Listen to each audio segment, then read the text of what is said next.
Okay, आज हम start करते हैं chapter number 5 political science class 12 की जो कॉन्टेम्प्रेरी वर्ल्ड वाली बुक है उसका chapter number 5 contemporary south Asia. ये नोट्स के साथ आपको पीडीएफ भी मिलेगी यहाँ पे, ठीक है। ओके, स्टार्ट करते हैं। South Asia. South Asia mainly इसमें जो टोटल 8 कंट्रीज़ हैं, अगर हम साउथ एशिया की बात करें तो ये इसमें टोटल 7 कंट्रीज़ हैं, 8 कंट्रीज़ हैं। India, Nepal, Pakistan, Maldives, Bhutan, Sri Lanka, Afghanistan and Bangladesh.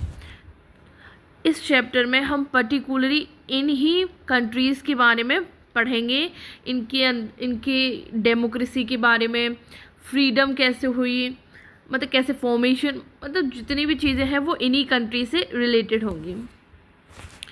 अगर हम फीचर की बात करें तो feature of South Asia graphical. Feature of South Asia graphical, पहले उसका एक फिजिकल फीचर देख लेते हैं, ठीक है। This region is bordered by Himalaya in north. South Asia की बात करें ऐसे तो यहाँ पे आपका नॉर्थ है, north, south, east and waste.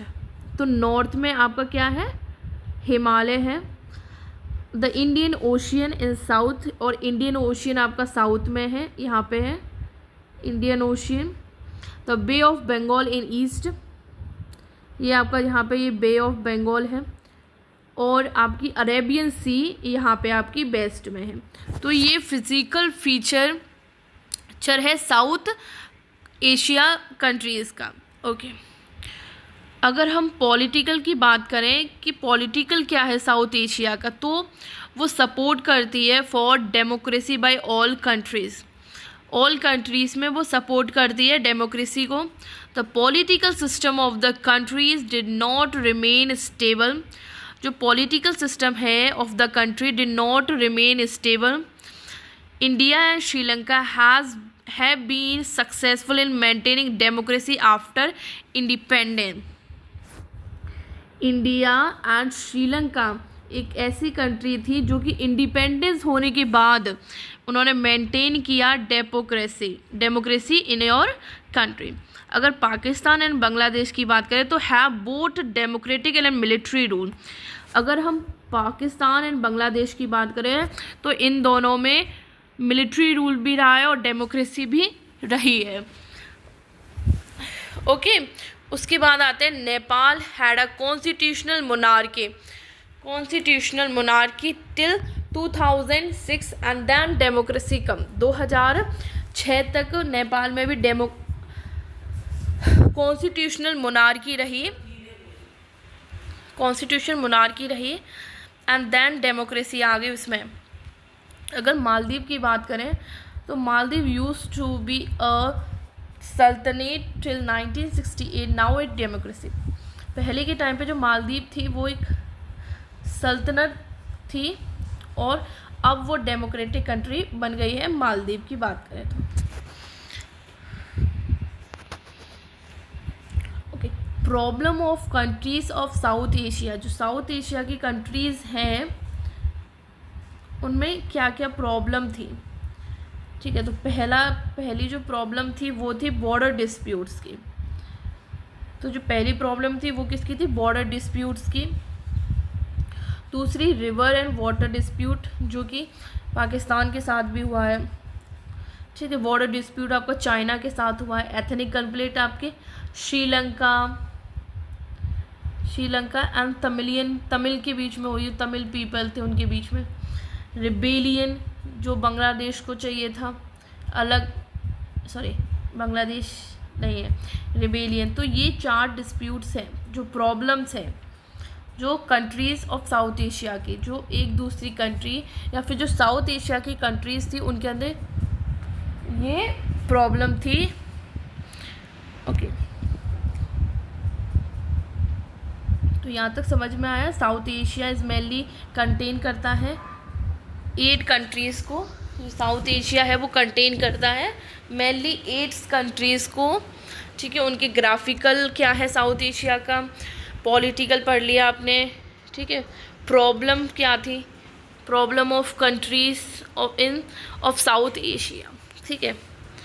उसके बाद हम तो यहाँ से आप स्क्रीनशॉट लेके भी नोट्स अपने बना सकते हैं, ठीक है। उसके बाद आते हैं हम पुअर इकोनॉमिक कंडीशन, ये भी एक वो प्रॉब्लम थी साउथ एशियन कंट्रीज़ में, ठीक है। उसके बाद आते हैं हम countries of South Asia, South Asia की कंट्रीज़ की बात होगी। तो पहली कंट्री है Pakistan. After independence military rule come in Pakistan under the leadership of Ayub Khan, ठीक है। अयूब खान की लीडरशिप में मिलिट्री रूल आया, कहाँ पर, पाकिस्तान में, under the leadership of Ayub Khan, ठीक है। ये पाकिस्तान के सेकंड प्राइम मिनिस्टर थे, ठीक है। इनसे जो पहले प्रधानमंत्री थे किसके, पाकिस्तान के, वो थे आपके Ayub Khan is the second prime minister of Pakistan. तो जो फर्स्ट प्राइम मिनिस्टर थे वो थे आपके मिर्ज़ा ये नहीं है, मिर्ज़ा अली खान है, स्पेलिंग देख लेना, मिर्ज़ा या Mirza, I am not, Mirza Ali Khan,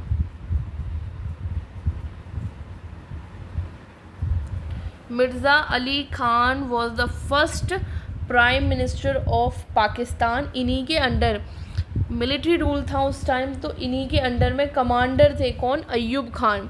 तो अयूब खान ने इनको हरा के और फिर वो खुद पाकिस्तान के प्रधानमंत्री बन गए, ठीक है।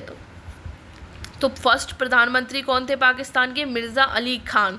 तो पाकिस्तान के सेकंड प्राइम मिनिस्टर थे अयूब खान, ठीक है। तो second prime minister is Ayub Khan. Due to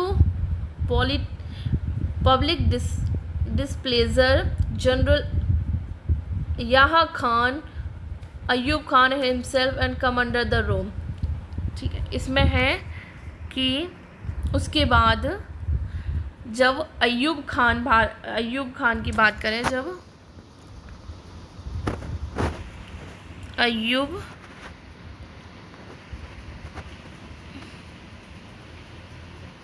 Ayub Khan प्रधानमंत्री थे पाकिस्तान के, तो उनके जो अंडर में कौन थे आपके, याहा खान।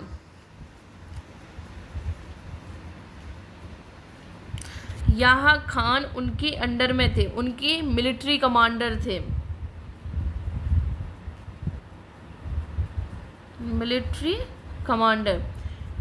जब मिर्ज़ा अली खान के अंडर में कौन थे मिलिट्री कमांडर, अयूब खान, और अयूब खान के अंडर में कौन है, याहा खान।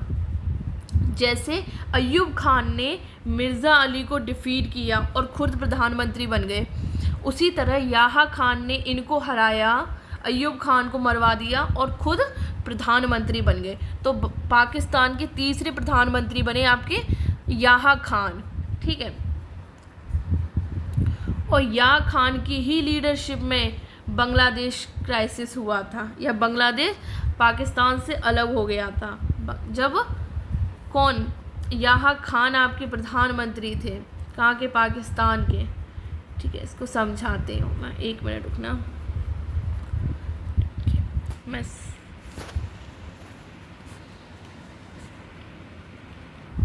ओके। जब याहा खान पाकिस्तान के प्रधानमंत्री थे, तो after the Bangladesh crisis in 1971 a democratic government was form in Pakistan under the leadership of Zulfikar Ali Bhutto, ठीक है।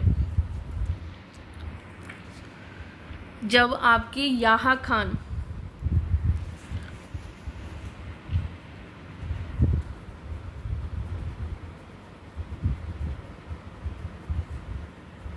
जब याहा खान आपके तीसरे प्रधानमंत्री थे, ठीक है, इन 1971 में, इनका टाइम पीरियड रखिएगा, इन 1907 इन्हीं के अंडर में, इनका टाइम पीरियड मेंशन नहीं है बुक में, बट इन्हीं के अंडर, इन्हीं की लीडरशिप में इन 1971 में क्या हुआ, बांग्लादेश क्राइसिस,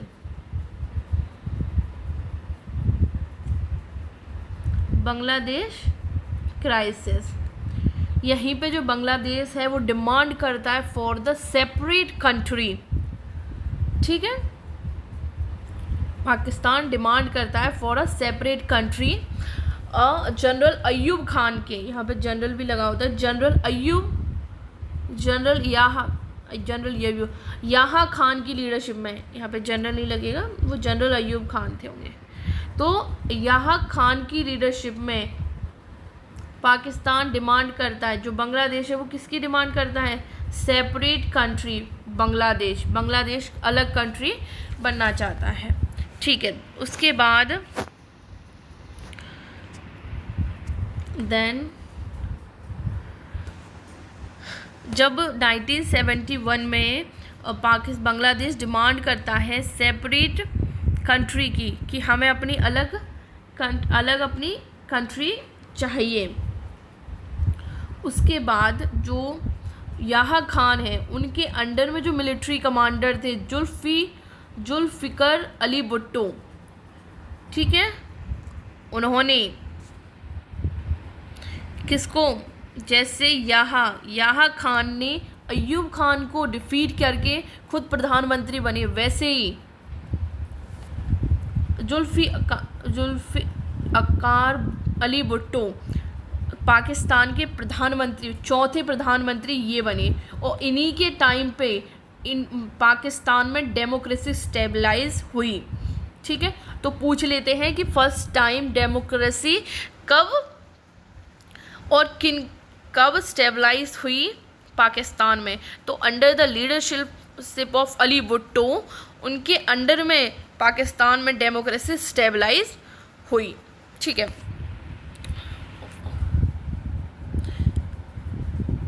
91 से लेकर 1977, इनके टाइम पीरियड 1971 से लेकर 1977, ठीक है। इनका जो टाइम पीरियड जुल्फ़िकार अली भुट्टो, ये इनकी पार्टी रही थी, ठीक है। इसमें जो बांग्लादेश की बात हम बांग्लादेश में पढ़ेंगे, ठीक है। उसके बाद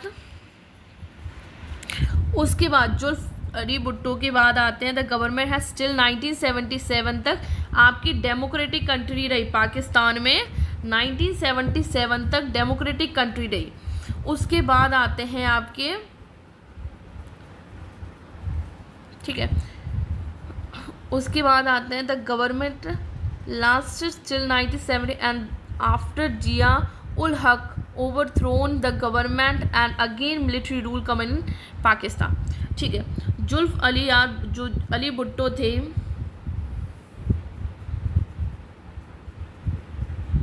जो अली भुट्टो थे, तो इनके अंडर में जो मिलिट्री कमांडर थे, जो मिलिट्री कमांडर थे वो कौन थे,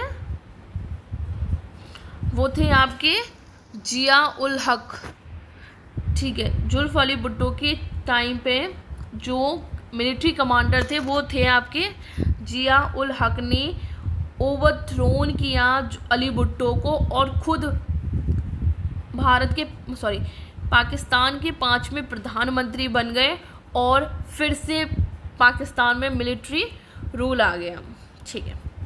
after 1982 there were movement in support of democracy in Pakistan, and in 1982 में एक मूवमेंट हुआ जिस सपोर्ट करने को डेमोक्रेसी को, एंड इन 1988 में once again a democratic government was form under the leadership of Benazir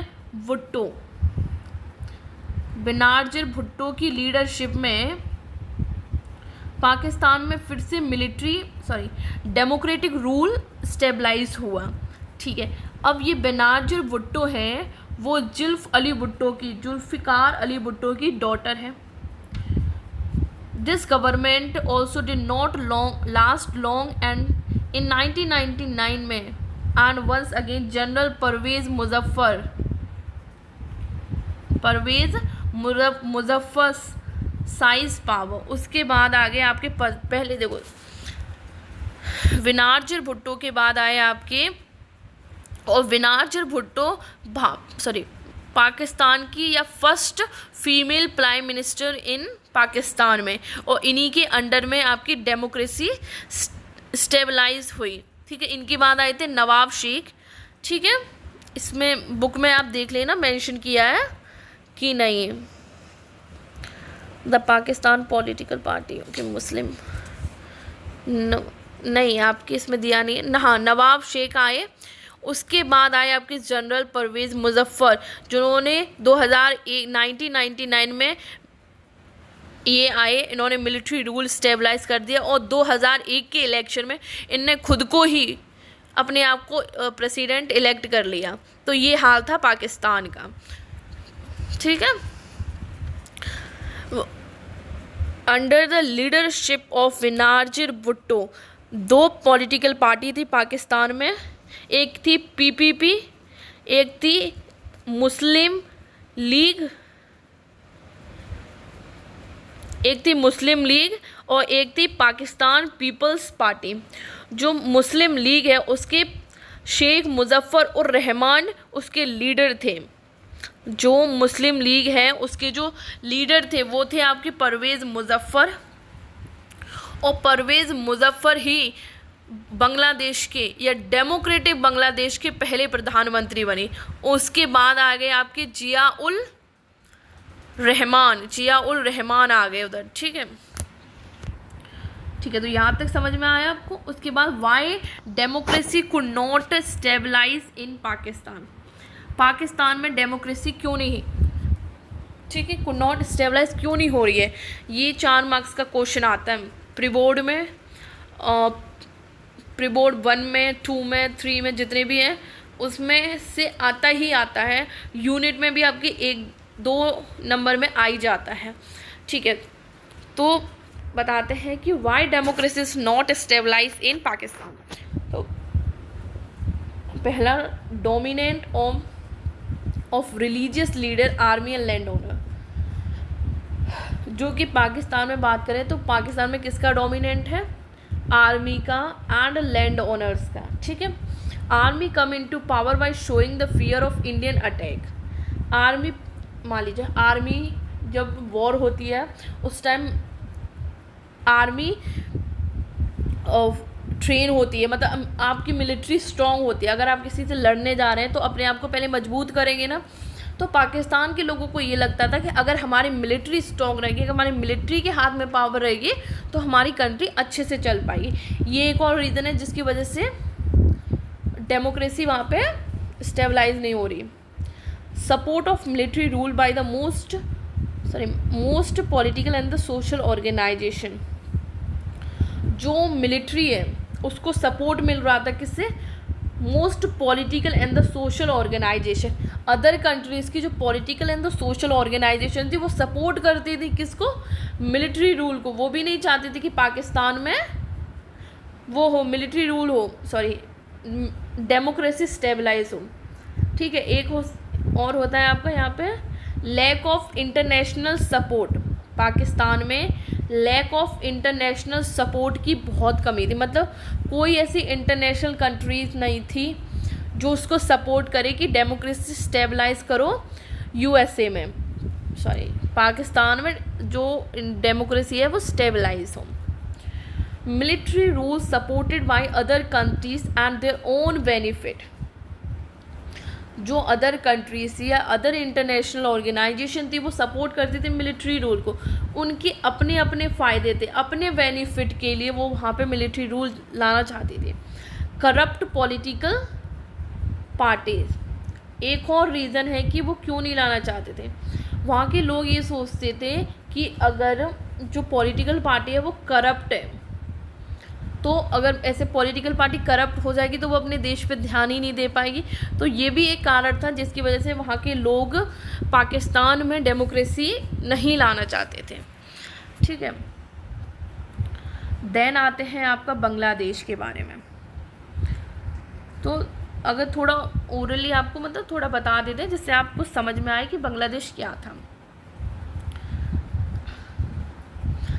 जब पाकिस्तान और इंडिया का विभाजन हुआ, बाय द वे डोंट जज माई drawing, I try my best, ऐसे समझ लीजिए। ये इंडिया का तो लग नहीं रहा है, पता नहीं क्या बनाया मैंने। एक मिनट रुकना, दोबारा बनाती हूँ मैं इसको।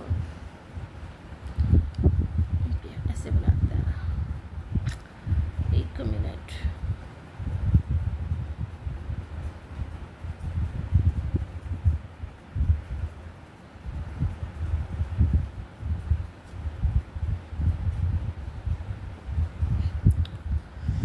क्या ही बना रही हूँ मैं, एक मिनट रुकना, तो बना के ही रहना। ये नीचे से ऐसे जाएंगे,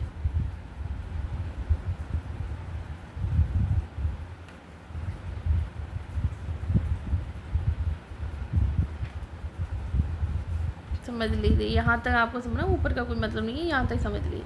तो यहाँ आपका ये पाकिस्तान है और यहाँ आपका एक बांग्लादेश है इधर की साइड, ठीक है। तो जब इंडिया का 1947 में बंटवारा हुआ, भारत और इंडिया का बंटवारा हुआ, तो टू नेशन थ्योरी है जो मोहम्मद अली जिन्ना ने दी थी, ठीक है, जिसमें पाकिस्तान जहाँ पे ज़्यादा मुस्लिम होंगे वो एरिया हो जाएगा पाकिस्तान, और जहाँ पे ज़्यादा हिंदू होंगे वो हो जाएगा आपका हिंदू, ठीक है। जब पाकिस्तान का हुआ तो कोई सिंगल बेल्ट नहीं थी मुस्लिम मेजॉरिटी की। सिंगल बेल्ट का मतलब है ऐसे कि मान लीजिए अगर ऐसे हम दे दें कि हाँ ये वाला पूरा है कि हाँ ये उधर मुस्लिम है तो ये मुसलमान का हो गया, और नीचे हिंदू है तो ये हिंदू, ये मान लीजिए ये हिंदू है और ये मुस्लिम है। तो ऐसी कोई बेल्ट नहीं थी, सिंगल बेल्ट नहीं थी। अगर यहाँ कुछ मुस्लिम है तो कुछ मुस्लिम यहाँ है, कुछ यहाँ है, कुछ यहाँ है, कुछ यहाँ है, ठीक है, ऐसे। और कुछ हिंदू यहाँ है, ऐसे मतलब ऐसे बना था। तो किसी एक पर्टिकुलर पे फिक्स मेजॉरिटी ऑफ मुस्लिम नहीं थे, ठीक है। उसके बाद एक मिनट, हाँ, उसके बाद जब ये बांग्लादेश बना, उसके बाद जब ये बांग्लादेश और ये पाकिस्तान, ठीक है, तो बांग्लादेश में मेजॉरिटी किसकी थी? मुस्लिम की, ठीक है। तो ये बांग्लादेश किसका पार्ट बना? पाकिस्तान का। तो ये हो गया आपका वेस्ट पाकिस्तान और ये हो गया आपका ईस्ट पाकिस्तान, ठीक है। ये हो गया आपका वेस्ट पाकिस्तान, ये हो गया आपका ईस्ट पाकिस्तान, ठीक है। इन 1971 में बांग्लादेश डिमांड करता है किसकी? अपनी एक सेपरेट कंट्री की, सेपरेट कंट्री की डिमांड करता है अंडर द लीडरशिप ऑफ याहा खान। याहा खान की लीडरशिप में जो बांग्लादेश है वो डिमांड करता है सेपरेट कंट्री की, ठीक है। अब क्यों करता है वो हम देखते हैं इधर। आफ्टर द इंडिपेंडेंस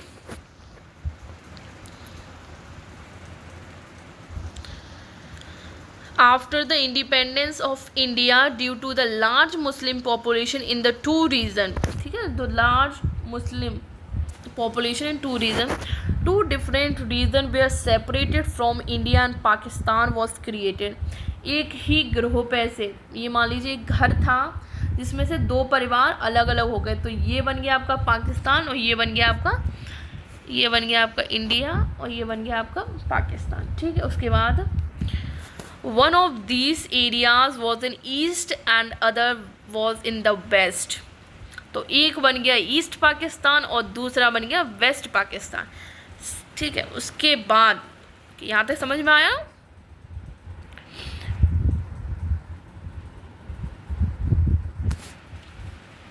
तो मेन प्रॉब्लम क्यों थी? Why people demand for separate country, क्यों लोगों ने डिमांड कर दी कि अब हमें सेपरेट कंट्री चाहिए? तो पाकिस्तान था बहुत, समझ रहे हो ना गुरु, क्या था वो? तो जो उसके पास गया उसको चैन नहीं लेने दिया उसने, देन ठीक है। अब आते टॉपिक पे। द मेन प्रॉब्लम क्या थी कि बांग्लादेश उसको से क्यों अलग होना चाहता था? सही अलग हो गया, वरना उसके हाथ में भी कटोरा ही होता। ठीक है। There were more people speaking Bengali in East Pakistan, but since independence, West Pakistan tried to impose Urdu language on the people, which was opposed by them. ठीक है। जब 1971 में डिमांड करता है, क्यों डिमांड करता है, ये रीज़न है। देखो, पहला है मोर पीपल जो ईस्ट पाकिस्तान में थे वो बंगाली बोलते थे, बट जब इंडिपेंडेंस हुई तो पाकिस्तान ने ट्राई किया कि इन बंगालियों पे अपनी लैंग्वेज थोप दो, बस थोप रहे थे उन पे अपनी लैंग्वेज कि ये हमारी बोलें, हमारी भाषा बोलें, हमारा रिलीजियन अपनाएं, सब चीज़ हमारे मन की करें। ठीक है। ये जो मुसलमान लोग थे, जो वेस्ट पाकिस्तान के लोग थे, वो चाहते थे कि ये उर्दू बोलें और इनका जो रिलीजन है मुस्लिम, ठीक है, वो अपनाएं।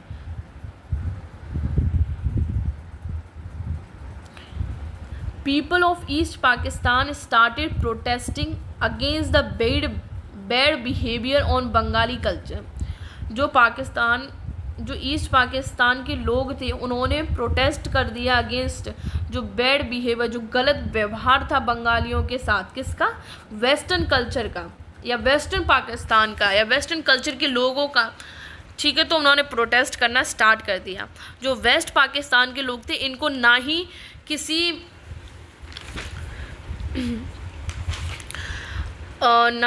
इनको एडमिनिस्ट्रेशन में कोई राइट देते थे, ना ही पॉलिटिकल पावर में इनका कोई शेयर था। ठीक है। जब इन्होंने प्रोटेस्ट स्टार्ट कर दिया, किसके अगेंस्ट? जो वेस्टर्न लोग थे। ठीक है। जो वेस्टर्न लोग थे उनके खिलाफ इन्होंने प्रोटेस्ट स्टार्ट कर दिया। ठीक है। तो जो मूवमेंट है started in East Pakistan against the dominance of the West Pakistan. तो जो मूवमेंट था वो स्टार्टेड किया ईस्ट पाकिस्तान ने अगेंस्ट द वेस्ट पाकिस्तान, जो वेस्ट पाकिस्तान का जो डोमिनेंट था उनके खिलाफ। ठीक है। Movement was lead by Sheikh Muzaffar Rahman. जो मैंने बताया था, शेख मुजफ्फर रहमान बांग्लादेश के पहले प्रधानमंत्री बने थे। वो आपकी इंडिपेंडेंट बांग्लादेश के जो पहले प्रधानमंत्री बने वो थे आपके शेख मुजफ्फर रहमान। ठीक है। In the election of 1970 Sheikh Muzaffar Rahman party, Muslim League उनकी पार्टी नहीं थी, मुस्लिम पार्टी ही थी शायद, Muslim party, I don't know, but Muslim party मैंने भी बताया था कि मुस्लिम पार्टी शेख मुजफ्फर रहमान की पार्टी थी। तो उस पर थोड़ा डाउट है, उसको आप अभी मत लिखना अपने नोट्स में। ठीक है। उनकी पार्टी थी आवामी लीग की उनकी पार्टी थी। वोन all the seat in East Pakistan. जब 1970 में जब 1970 में ईस्ट पाकिस्तान में वो हुआ, इलेक्शन हुआ, तो इसमें कौन जीत गए? आपके शेख मुजफ्फर रहमान की पार्टी। उन्होंने सारी सीट जीत ली। कहाँ पे? पाकिस्तान में, ईस्ट पाकिस्तान में। But this was not accepted by the government of West Pakistan and Sheikh Muzaffar Rahman was arrested. जो वेस्ट पाकिस्तान की गवर्नमेंट थी, ये एक क्वेश्चन है कि वेस्ट पाकिस्तान का उस टाइम लीडर कौन था? सोचो, किसकी अंडर लीडरशिप में बांग्लादेश का विभाजन हो रहा है? मुझे कमेंट में बताना। ठीक है। But this was not accepted by the government of West Pakistan and Sheikh Muzaffar Rahman was arrested. West Pakistan की गवर्नमेंट ने अरेस्ट कर लिया किसको? शेख मुजफ्फर रहमान को। ठीक है। उसके बाद टू सप्रेस द मूवमेंट, उनके मूवमेंट को दबाने के लिए, किसका मूवमेंट दबाने के लिए? ईस्ट पाकिस्तान का मूवमेंट दबाने के लिए Yahya Khan send the army in which दूस थाउजेंड्स ऑफ पीपल किल। इसमें जब ईस्ट पाकिस्तान का मूवमेंट दबाने के लिए, बंद करवाने के लिए जो याह खान थे, उन्होंने अपनी आर्मी भेजी कहाँ पे, ईस्ट पाकिस्तान में। और वहाँ पे इतने लोग, मतलब वहाँ पे इन्होंने गोलियां चलवाई जिसमें काफ़ी लोग मारे गए। ठीक है, पाकिस्तान आर्मी ने अपने ही लोगों को मारा है। ठीक है, समझ रहे हो ना, जो अपना नहीं हुआ वो किसी का नहीं होगा, किसी का सगा नहीं है पाकिस्तान। बेवफा निकल रहा है भाई। ठीक है, उसके बाद आते हैं आपके बेवफा, बेवफा बेवफा निकली है तो छोटा प्यार, छोटा प्यार, छोटा प्यार की। Okay, independence of East Pakistan. East Pakistan की अब इंडिपेंडेंस का समय आ गया है। Due to such situation in the country, thousands of people started coming to India. Bangladesh से माइग्रेट होकर पीपल कहाँ जा रहे हैं, इंडिया में जा रहे हैं। 1971 की बात है, 1971 की, जब थाउजेंड्स ऑफ पीपल माइग्रेट कर रहे हैं, कहाँ से, बांग्लादेश से, और इंडिया जा रहे हैं। एक क्वेश्चन है और है, उस टाइम जो इंडिया की प्रधानमंत्री थी वो आपकी थी, वो आप बताएंगे कि भारत की उस टाइम प्रधानमंत्री कौन थी। एक हिंट देती हूँ, ये तीसरी प्रधानमंत्री थी या थे, आप मुझे कमेंट करके बताएंगे। ओके, सीइंग ऑल दिस, ये सारी सिचुएशन देखी, India started supporting the demand for independence of East Pakistan and gave economic and military assistance to East Pakistan. ठीक है, जब इंडिया ने ये सारी सिचुएशन देखी बांग्लादेश की, तो इंडिया ने सपोर्ट किया किसको, बांग्लादेश को सपोर्ट किया इंडिया ने। बिकॉज ऑफ दिस हेल्प, जो वॉर है broke out between West Pakistan and India. जब इंडिया ने मदद करी, अब इंडिया मदद कर रहा है किसकी, ईस्ट पाकिस्तान की, तो इसका यहाँ पे ये वेस्ट पाकिस्तान बोला है, बैठा है, उसका रिलेशन कैसा ख़राब हो गया इंडिया के साथ, मतलब टूट गया, बिल्कुल दिल तोड़ दिया इंडिया ने पाकिस्तान का, तो ये हो गया। ठीक है, India born in this war, East Pakistan become independent country as a new country Bangladesh. India ने ये वॉर जीत ली और पाकिस्तान एक सेपरेट कंट्री बन गया, बांग्लादेश। तो इंडिया ही पहली ऐसी कंट्री थी जिसने बांग्लादेश को एक इंडिपेंडेंस कंट्री माना, और इन 1972 में अपने फ्री ट्रेड या ट्रेड रिलेशन किसके साथ बनाए, बांग्लादेश के साथ, याद रखना ये वाली। ठीक है, अब आते हैं कि आफ्टर इंडिपेंडेंस, जब इंडिपेंडेंस हो गया, बांग्लादेश आज़ाद हो गया, उसके बाद की बात करें। After independence, Bangladesh made its constitution and declared a secular, democratic and socialist country. ठीक है, आफ्टर इंडिपेंडेंस बांग्लादेश ने अपना एक कॉन्स्टिट्यूशन बनाया जिसमें सेकुलर, अपनी कंट्री को secular, democratic and socialist country घोषित कर दिया। ठीक है, In 1975, Sheikh Muzaffar Rahman changed the constitution and adopt presidential system instead to parliament system. In 1975 में जो आपके Sheikh Muzaffar got the constitution amendment to shift from parliamentary to presidential form of government. ठीक है, he abolished all party except his party the Awami League. उन्होंने सारी parties को बंद कर दिया, एंड कर दिया, और सिर्फ अपनी पार्टी छोड़ी उन्होंने वहाँ पे। ठीक है, एक वन पार्टी सिस्टम बना दिया उन्होंने। तो because of this the tension in the countries increase and the army revolted. ये जब सिचुएशन आई तो आर्मी ने रिवोल्ट कर दिया, रिवोल्ट शुरू हो गया।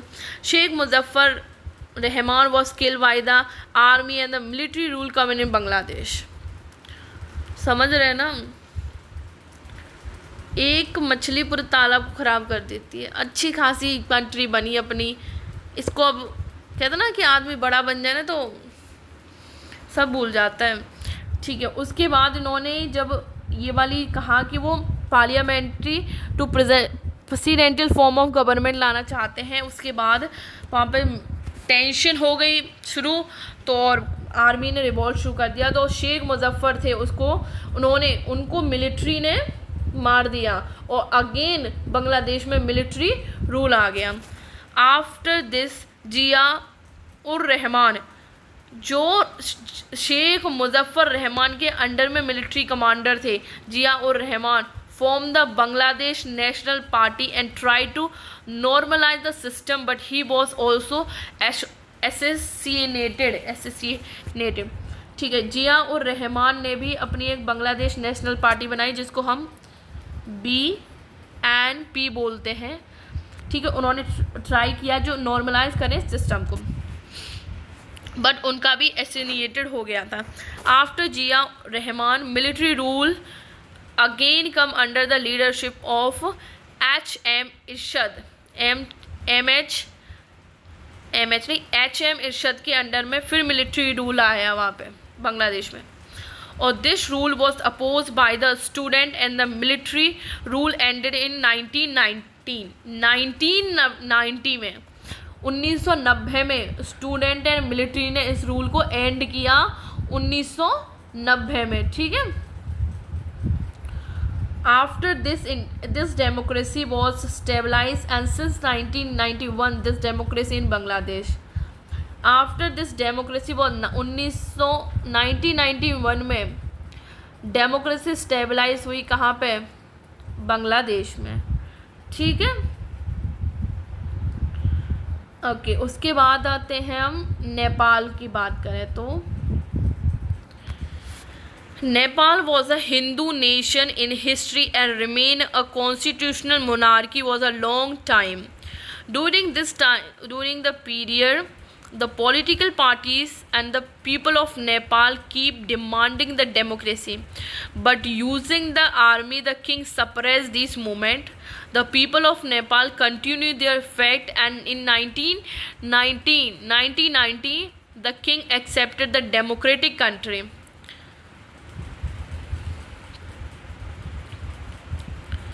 एक मिनट रुकना, अब मैं आपको समझाती हूँ पहले तो कि कॉन्स्टिट्यूशनल मोनार्की क्या होती है। कि जो कॉन्स्टिट्यूशनल मोनार्की होती है वो क्या होती है, समझो इधर आके। ठीक है, कॉन्स्टिट्यूशनल मोनार्की होती है जैसे कि ये आपका किंग है, यहाँ पे आपका कौन बैठा है, ये आपका किंग है। ठीक है, और बाकी के नीचे के आपके मान लीजिए यहाँ पे CM मान लीजिए, CM प्रधानमंत्री मान लीजिए, यहाँ आपका प्रेसिडेंट मान लीजिए, मतलब नीचे आप में किंग। कॉन्स्टिट्यूशनल मोनार्की ये होता है कि जो किंग है वो तो टॉप पे रहेगा, वो नहीं बदलेगा, और किंग के नीचे उनको बदलते रहिए, आप उनको रिप्लेस करते रहिए। मान लीजिए, एक मिनट रुकना और अच्छे से समझाते हूँ मैं।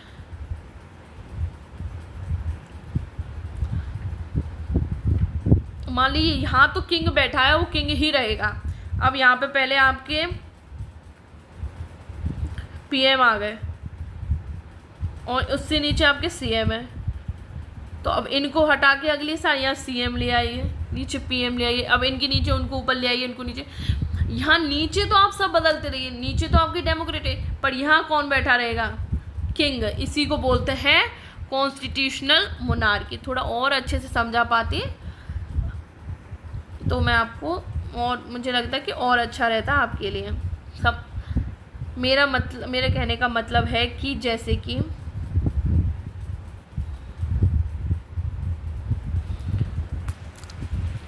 ये आपका यहाँ पे आपका राजा बैठा है, ये आपका राजा बैठा है, ये सारी पावर राजा के हाथ में है और उसी के हाथ में रहेगी। आप नीचे अपने लोग बदलते रहिए, जैसे कि होता नहीं है राहुल गांधी आ गए, नरेंद्र मोदी जी आ गए, कभी कभी अखिलेश बन गए कभी। तो मतलब नीचे आपका सारा कौन, जैसे आपकी डेमोक्रेटिक कंट्री में चलता है, इलेक्टेड करके आप अपने हिसाब से मेंबर को चुन सकते हैं, बट राजा वही रहेगा, राजा को नहीं बदला जा सकता। राजा तो जैसे मोनार्की चलती है ना कि राजा का बेटा ही राजा, तो वो वैसे ही चलेगा। इसी को बोलते हैं कॉन्स्टिट्यूशनल मोनार्की। ठीक है, नेपाल के लोगों ने डिमांड करी किसकी, डेमोक्रेसी की। तो किंग ने अपनी आर्मी की मदद से उनका जो मूवमेंट था उसको सप्रेस कर दिया, एंड द नेपाल के जो लोग थे उन्होंने कंटिन्यू किया देयर इफेक्ट को। 1990 में किंग ने उनकी जो डिमांड थी उसको एक्सेप्ट कर दिया और डेमोक्रेटिक कॉन्स्टिट्यूशन को एक्सेप्ट कर लिया। कहाँ पे, नेपाल में। ठीक है, उसके बाद आते हैं आपका the influence of moist in Nepal has increase since 1930। तो जो मोइस्ट थे ये आपके चाइना है, तो चाइना में आपका मोइस्ट रिवॉल्यूशन हुआ। तो चाइना बोलती है मोइस्ट से कि आप जहाँ नेपाल में जाके रहने लगे हैं और नेपाल के लोगों को इन्फ्लुएंस करिए। ठीक है,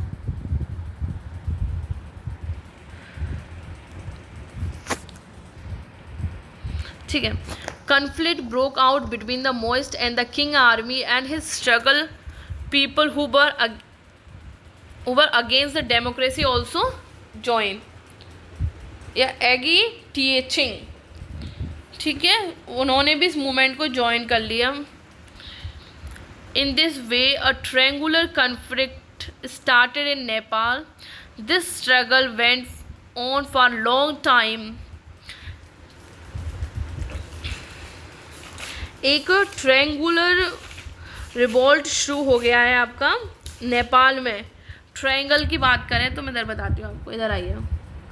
एक ट्रायंगल की बात करें तो ऐसे, एक मिनट, मैं अपना बेस्ट दे रही हूँ। अगर आपको मेरा वीडियो अच्छा लगे तो प्लीज़ मेरे चैनल को सब्सक्राइब करें। ठीक है, जो रिवॉल्ट है वो ट्रायंगुलर कन्फ्लिक्ट शुरू हो गया। जैसे कि यहाँ आपके आगे द डेमोक्रेट्स,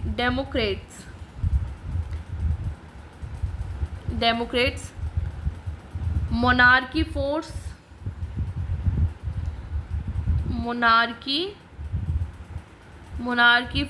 ये यहाँ आपकी मोनार्की फोर्स है, यहाँ आपके डेमोक्रेट्स हैं और यहाँ पे आपके द मॉइस्ट है। ठीक है, ठीक है, तो monarchy force, democrats and the Maoist. ठीक है, ये समझ में आया। उसके बाद आता है parliament was dissolve by the king in 2002 में डिसॉल्व कर दिया गया। किसको, पार्लियामेंट को। उसके बाद 2000 the government was drop against this started and again the time of government had wore down after the democratic government was established. 2002 में फिर लोगों ने रिवॉल्ट शुरू किया। 2001 आपका 2002 में जो first major victory when the king was forced to restore the House of Representatives that had been dissolved in April 2002 में। Largely non-violent movement was led by the 7 party alliances SPA। पूछ लेते हैं कभी कभी कि जो लार्जली नॉन वायलेंट मूवमेंट थे वो किसने लीड किए, कौन सी पार्टी ने, तो वो थी आपकी 7 party alliances. The moist and the social activist थे इसमें। ठीक है, उसके बाद नेपाल में इन 2008 में after that a democratic government was stabilized. Now Nepal has a democratic government since 2006. Nepal has made also its own constitution. In 2008 Nepal became a democratic republic after abolishing the monarchy. ठीक है, इन अप्रैल 2006 में there were a massive country-wide pro-democratic protest हुआ जिसमें नेपाल एक democratic country बन गई 2006 में। ठीक है। इन 2008 Nepal become a democratic Republic after abolishing the monarchy को अबॉलिश कर दिया गया। And 2015 adopt a new constitution. 2015 में नेपाल ने एक न्यू कॉन्स्टिट्यूशन को अडॉप्ट कर लिया। ठीक है, तो यहाँ तक आपका नेपाल ख़त्म हो गया है। उसके बाद आते हैं आपका बांग्लादेश। क्या है बांग्लादेश में, आप जानते होंगे ना, पावर शेयरिंग चैप्टर पढ़ा होगा आपने क्लास 10th में। पॉलिटिकल में आपने पावर शेयरिंग चैप्टर, उसमें आया था श्रीलंका के बारे में आपने पढ़ा होगा। ठीक है, शुरू करते हैं। तो Sri Lanka become a independent country. Sri Lanka independent country बन गया कब? इन 1948 में। Democracy was prevail here since independence. ठीक है। The main problem of Sri Lanka is the ethnic disputes between Tamil and Sinhala. Ethnic मतलब होता है रिलीजियस से रिलेटेड आपके जितने भी डिस्प्यूट्स होते हैं। तो जो श्रीलंका में थे एथनिक कन्फ्लिक्ट से तमिल के बीच में और सिंघालास के बीच में। अब आप सोचेंगे कि तमिल कहाँ से आए, तो Tamil migrated from India and settle in Sri Lanka. British उनको स्लेव्स बना के श्रीलंका ले जाते थे। ठीक है, तो तमिल कौन थे? तमिल वो थे जो कि माइग्रेट हुए थे कहाँ से? श्रीलंका, जो इंडिया से माइग्रेट हुए और श्रीलंका में सेटल हो गए। और सिंघाला जो नेटिव ऑफ श्रीलंका, नेटिव मतलब वहीं पे पैदा हुए, मतलब उनकी नेटिव प्लेस, वो उनको सिंघाला से। तो तमिल एंड सिंघालास की बोर पढ़ते हैं। सिंघालास को शेर से इंडिकेट किया जाता है। वो जो आपके मैं आपको बाद में बताती हूँ, उसके पहले ये आता है कन्फ्लिक्ट कॉजेस क्या थे, रीज़न क्या थे लड़ाई के। The native of Sri Lanka Sinhalas believe they have right over Sri Lanka and Tamil should not be given any kind of concession. जो श्रीलंकन थे, जो श्रीलंका के नेटिव पीपल से सिंघालास, वो सोचते थे कि श्रीलंका पे उनका मानना था कि that they have right over Sri Lanka, पूरा श्रीलंका पे इनका अधिकार है और तमिल का इसमें कोई भी राइट नहीं बनता। Due to this thinking Tamil did not get equal share in politics of Sri Lanka. Political जो श्रीलंका की पॉलिटिक्स थी उसमें इक्वल शेयर नहीं मिल रहा था तमिल्स को। Due to which they had to face many difficult, और इसी कारण से उन्होंने बहुत सारी सिचुएशन को झेलना पड़ा। Because of all this problem and discrimination Tamils form their own organization called Liberation Tiger of Tamil Eelam and adopted aggressive method to get their demand fulfilled।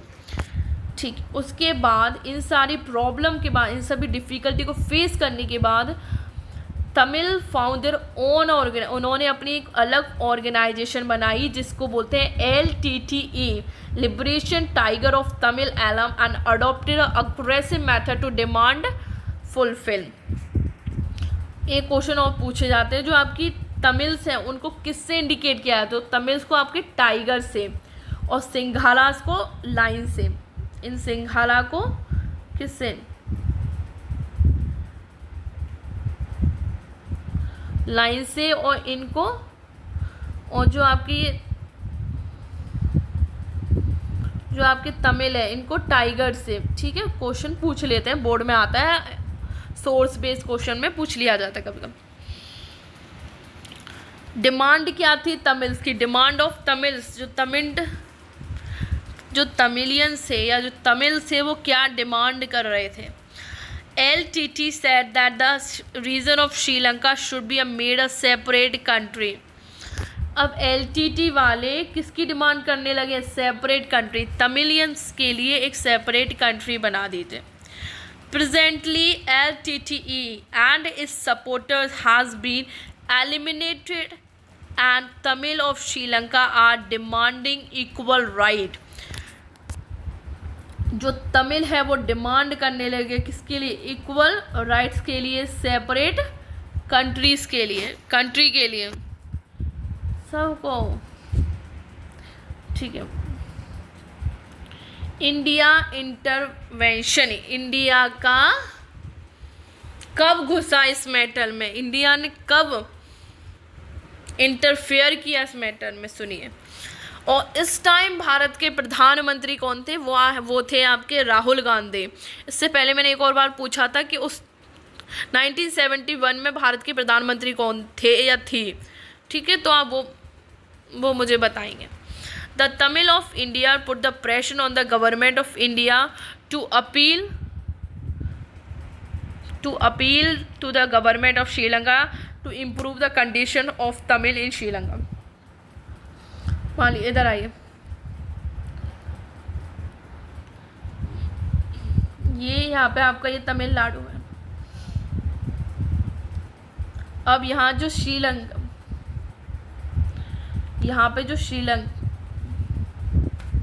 यहाँ पे जो आपका श्रीलंका है, यहाँ पे तमिल के साथ बुरा हो रहा, तो जो ये यहाँ के जो तमिलियंस, यहाँ के जो तमिलनाडु के पीपल थे, वो किस पे प्रेशर बना रहे हैं,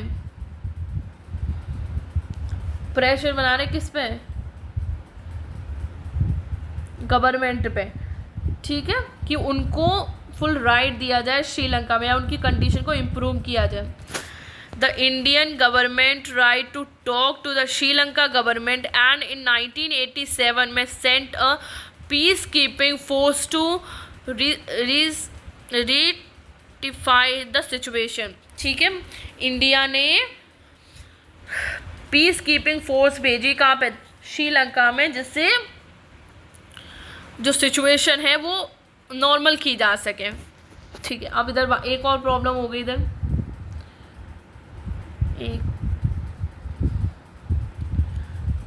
जब मान लीजिए इंडिया ने LTTE की मदद के लिए, और ये आपके सिंघाला है, और यहाँ इंडिया ने अपनी पीस कीपिंग फोर्स भेजी यहाँ पे इनकी मदद के लिए। ठीक है, अब यहाँ इंडिया से बुरे मानने लगे, समझ रहे हैं ना। अब इंडिया ने इनकी मदद के लिए जब भेजा तो ये लोग नाराज़ हो गए, बट यहाँ जो प्रॉब्लम चल रही थी वो ये चल रही थी कि इनसे नहीं बन रही थी, बिल्कुल मतलब बनी नहीं रही थी। तो इंडिया की गवर्नमेंट ने वापस बुला लिया किसको, पीस कीपिंग फोर्स को इंडिया में वापस बुला लिया। ठीक है, वापस बुला लिया। This peace army got stuck in the conflict bill LTT, इनके ही कन्फ्लिक्ट होने लगे LTT के साथ, and the people of Sri Lanka also oppose this army, और जो पीपल थे, सिंघाला जो पीपल थे, उन्होंने भी अपोज किया इसका। ठीक है, उसके बाद इन 1989 में India withdraw its peace keeping force and the goal stabilise peace could not be achieve. India ने इन 1819 में जो अपनी फोर्स थी उसको बंद कर दिया। उनका जो गोल था पीस स्टेबलाइज करने का, वो अचीव ही नहीं हो पाया। ठीक है, इकोनॉमिक स्टेटस देखें ऑफ श्रीलंका का, यहाँ पे बता, इसकी थोड़ी एक और स्टोरी है आगे, कि जब उन्होंने अपनी फोर्स बंद कर दी, इंडिया ने अपनी पीस कीपिंग फोर्स को, तो उस टाइम राजीव गांधी भारत के प्रधानमंत्री थे। तो जो LTT वाले लोग थे वो उनको अब बुरा लग गया, वो चिढ़ गए, और उन्होंने फिर किसकी हत्या कर दी, राजीव गांधी को मार दिया था। ठीक है, अगर इकोनॉमिक स्टेटस की बात करें श्रीलंका की, तो despite the civil war Sri Lanka was a developed repeat. Civil war के कारण, सिविल वॉर चल रही थी कहाँ पे, श्रीलंका में, बट फिर भी श्रीलंका डेवलप कर रही थी। Sri Lanka was the most successful in term of population control में श्रीलंका बहुत सक्सेसफुल कंट्री है। Sri Lanka was the first liberalise economy in South Asia. Sri Lanka per capital GDP is also the highest in South Asia. South Asia की सभी country से श्रीलंका की जो वो GDP है वो हाईएस्ट थी। ठीक है, यहाँ तक आपको समझ में आया। देन आफ्टर हम आते हैं मालदीव की बात करते हैं। अब आते हैं हम मालदीव पर। एक मिनट रुकना। Maldives was under the British government till until 1965। तो जो मालदीव है वो ब्रिटिश गवर्नमेंट के अंडर में रहा 1965 तक। Maldives gained independence from British rule in 1965 and become a sultanate under the King Mohammed Farid दीदी में झोल है। ठीक है, in 1968 में this monarchy was also abolished। 1968 में, ये डेट याद रखना। and the republic was stabilized which has remained till date। आज तक वो डेमोक्रेटिक स्टेबलाइज हो गई, रिपब्लिक कंट्री हो गई मालदीव, डेमोक्रेटिक कंट्री मान लीजिए। भूटान की बात करें, Bhutan interact it constitution in 2008 since the Bhutan currently has a system of constitutional monarchy है। भूटान में, भूटान को एक हिमालयन किंगडम के नाम से जाना जाता है। मालदीव, लोगों को लगता है कि मालदीव, बट भूटान एक हिमालयन किंगडम है। जब भी पूछा जाए, अगर ऑप्शन दे दिया जाए which country is Himalayan kingdom, तो आपका क्या है, भूटान आएगा।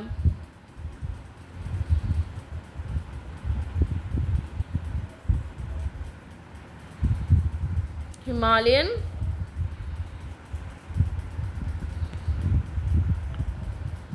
किंगडम। ठीक है, अब relation between India and the countries of South Asia. Relation between India के और साउथ एशियन कंट्रीज से उनकी क्या रिलेशन है वो पढ़ते हैं। अगर हम बात करें इंडिया एंड पाकिस्तान की, अगर हम इंडिया एंड पाकिस्तान की बात करें तो there are the 4 war between India and Pakistan. India and Pakistan के बीच कितनी वॉर हुई, 4 वॉर हुई इंडिया एंड पाकिस्तान। पहला तो Kashmir disputes 1947, river of water in 1965, river of water in 1965 में हुई, जिसको वर्ल्ड बैंक की मदद से बंद करवा दिया गया था। वाटर ट्रीटी साइन हुई थी बांग्लादेश और इंडिया के बीच, इंडिया एंड पाकिस्तान के बीच एक वाटर ट्रीटी साइन हुई थी। उसमें जो मेडिएटर था, जो वो थी वर्ल्ड बैंक की प्रेजेंस में हुई। इस जो वो है इंदस, आपकी जो रिवर है इंदस वाटर ट्रीटी, ठीक है, और ना ही इसको पाकिस्तान तोड़ सकता है और ना ही इंडिया और ना ही यूएसए, मतलब जितने कोई इसको तोड़ नहीं सकता ट्रीटी को। ठीक है, और ये जो ट्रीटी है वो तभी टूटेगी जब 2 कंट्रीज हैज़ बीन इन्वॉल्व। जब 2 कंट्रीज में इन्वॉल्व होगी, कौन, इंडिया एंड पाकिस्तान। तोड़नी क्यों है भाई, तुम लोगों को मिला है तो उसको रख लो। ठीक है, तो ये साइन हुआ। एक बांग्लादेश क्राइसिस का आपने पढ़ लिया। कारगिल वॉर हुई 1919 में। ठीक है, तो ये 4 ऐसे मेन मुद्दे थे जिनकी इंडिया के पाकिस्तान के साथ वॉर रही। ठीक है, एक नॉर्मली इन्फॉर्मेशन दे रही हूँ, उसमें नहीं है कि पाकिस्तान की फुल फॉर्म क्या है।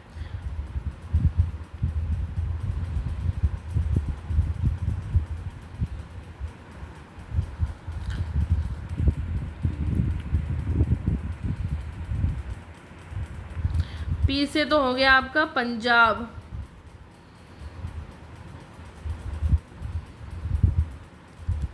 अफगानिस्तान,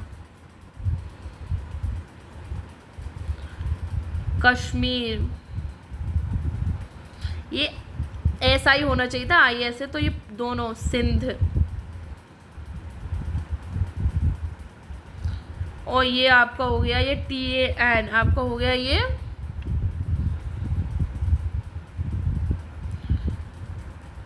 तो ये हो गया आपका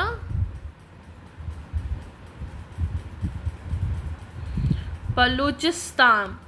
ठीक है, समझ में आई। पाकिस्तान की कैपिटल पंजाब, अफगानिस्तान, कश्मीर, सिंध एंड बलूचिस्तान। ठीक है। इश्यूज ऑफ कॉन्फ्लिक्ट, वॉर किस पे थी वो समझ में आ गया। इंडिया के साथ 4 बार वॉर हुई पाकिस्तान की। इशू क्या थे conflict? Kashmir disputes, border disputes, support for terrorism by Pakistan promoting separating river water sharing. तो ये सारे आपके वो हैं कि कारण क्या थे वॉर के या कॉन्फ्लिक्ट के, क्या क्या कारण थे। ठीक है,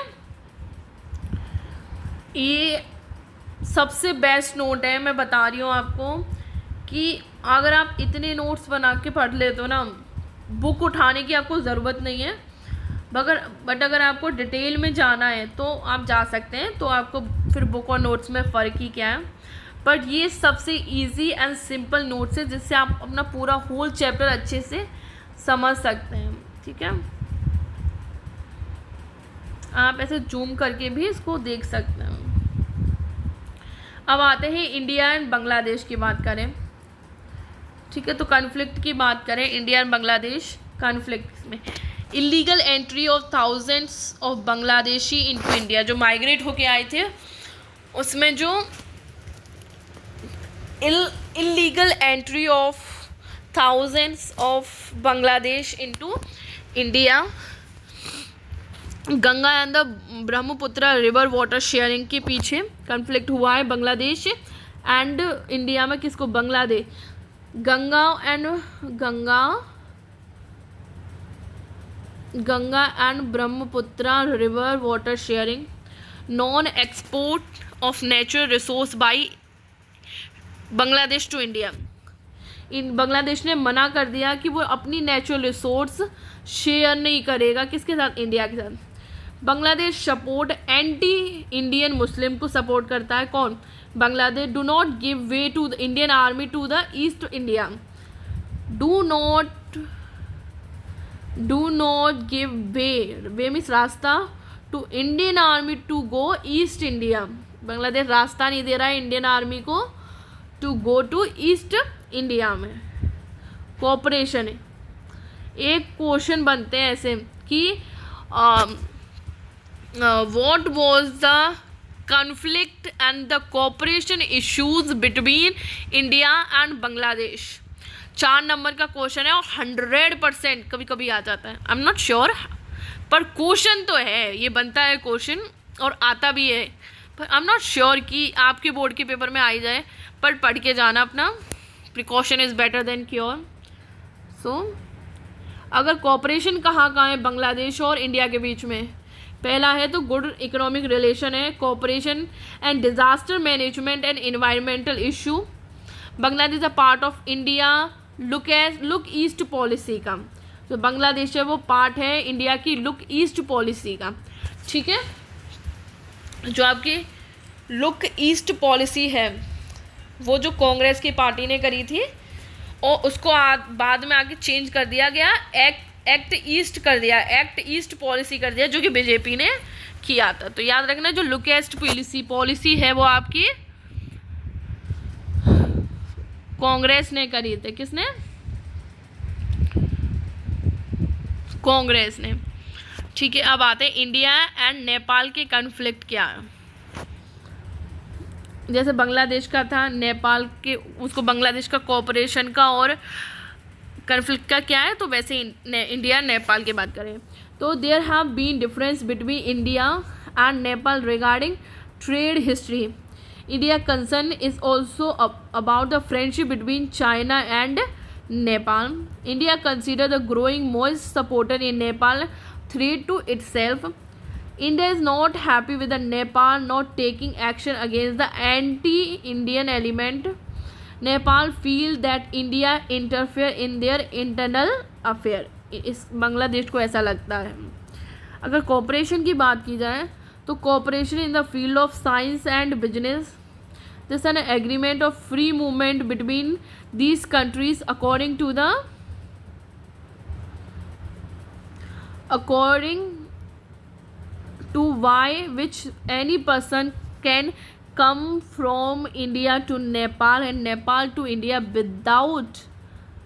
without passport and visa, बिना पासपोर्ट के एंड बिना वीज़ा के इंडिया से नेपाल और नेपाल से इंडिया आना जाना कर सकते हैं. Nepal is being help by India in many scheme. ठीक है, तो यहाँ तक ठीक है.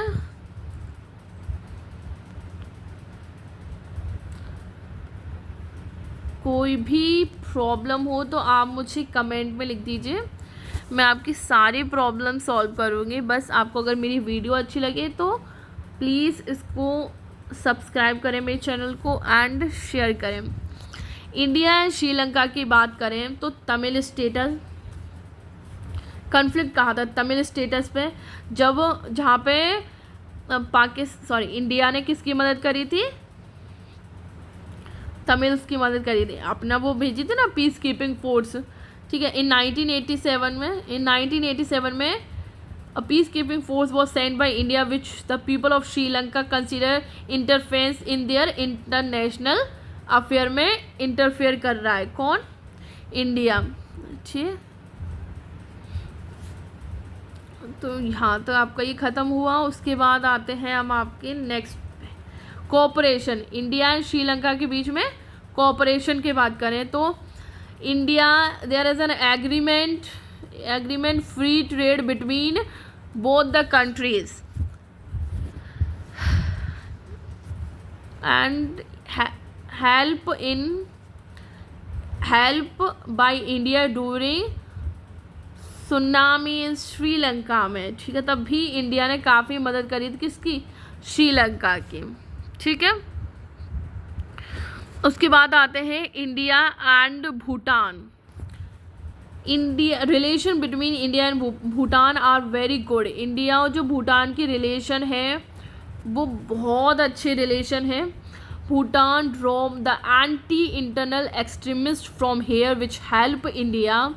ठीक है, India is helping with project like hydro electric power in Bhutan.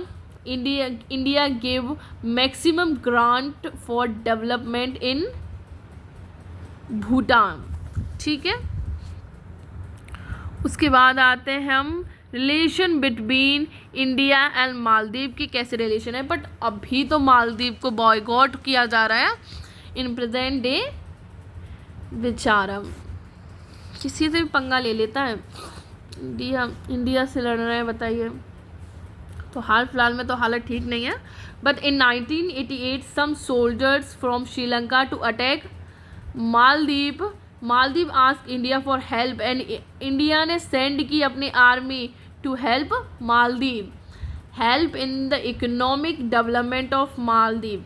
India ने मदद करी मालदीव की इकोनॉमिक को डेवलप करने. इंडिया सपोर्ट करता है Maldives tourism and fishing industry. ठीक है, शार्क एक एडिशनल टॉपिक है, पढ़ लीजिए. 2024 के जो बोर्ड में बिल्कुल नहीं पूछा गया था, एक क्वेश्चन नहीं आया था, बट नॉलेज के लिए रखिए. SAARC was created to stabilize cooperation in the countries of South Asia.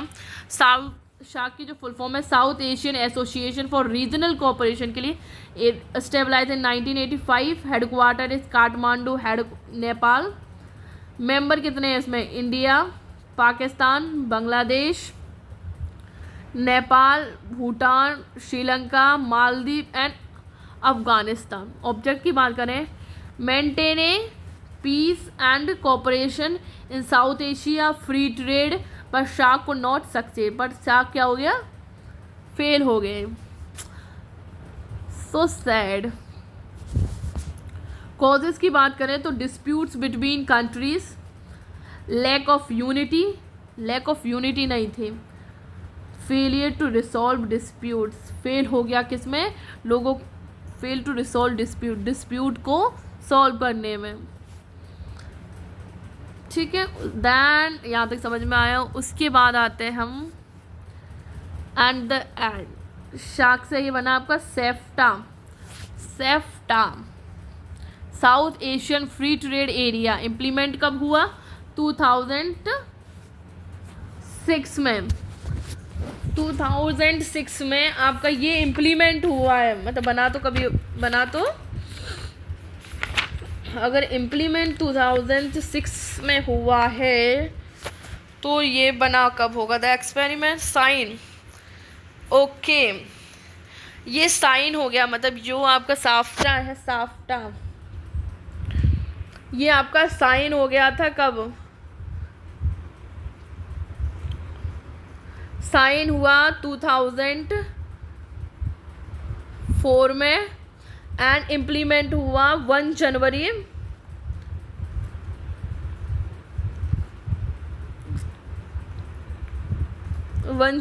2006 में। इसके अगर ऑब्जेक्ट की बात की जाए कि ऑब्जेक्ट क्या है, तो reducing custom duty between the countries of South Asia for free trade. ठीक है, फ्री ट्रेड स्टेटस क्या है? It also fail because small countries believe that through this agreement India want to take a advantage of their market.